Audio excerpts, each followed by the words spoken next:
Acumatica bank feeds. Bank feeds give you two options to download and import transactions to Acumatica. You can import them manually by going to your bank's website, downloading the transactions, and then uploading them to Acumatica. That's called bank import. Bank feeds is more automated. It takes that process that we just described, opening up your bank's website, entering your username, password, and then downloading and then re-uploading your transactions, and automates it so that it can occur on a recurring basis each day. There are some challenges. There's thousands of banks, and each bank may have different programs, and not all the data that comes in through our intermediaries may be formatted the way you want.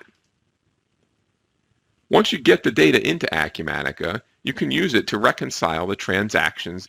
Also, unique to Acumatica is the ability to automatically create expense receipts based on receiving corporate card information. The bank feeds architecture is set up as you see here. There's thousands of banks over here, so all the data gets aggregated and massaged by these bank aggregators. These aggregators are connected to your system through a cloud service that Acumatica maintains. Previously, we had a customization project that you see here. That's been simplified and changed. So the first thing I do is set up a bank feed. I'm going to perform this one through MX. And I'll start at the beginning of this month. You'll see now I get this connect button. This will pop up a screen that allows me to establish a token to my bank account.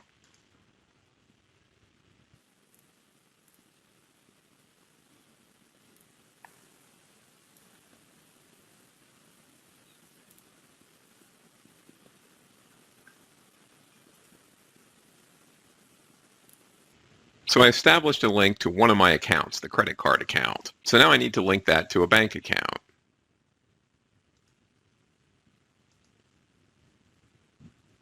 Next, I want to enable the option to automatically create expense receipts as I download transactions from my credit card. So I go here to the corporate card screen.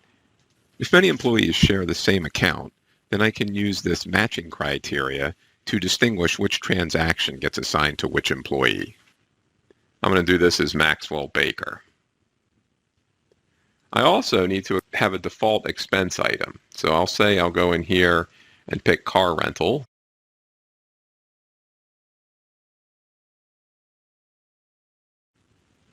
So now my bank feed is set up. The next thing I might want to do is go ahead and test to make sure that my data is coming through correctly. I can go in here and load transactions in test mode, and the system automatically goes back 7 days from today.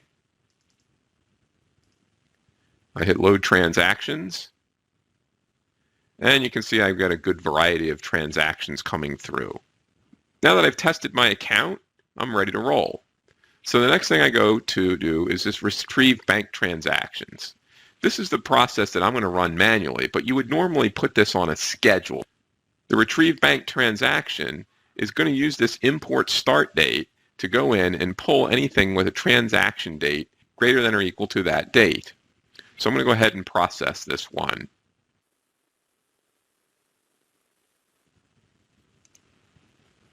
With that processed, I should now have some information on the import bank transaction screen.